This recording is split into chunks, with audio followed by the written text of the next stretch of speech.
बोला रतिया होले गर्मिया न डोले पवनवाना, रतिया होले गर्मिया न डोले पवनवाना, पवनवाना हो पवनवाना हो पवनवाना, रतिया होले गर्मिया न डोले पवनवाना।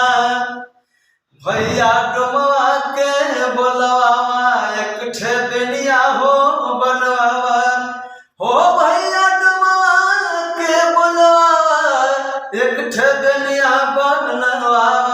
काहे सासू ननदिया करेली झगड़ा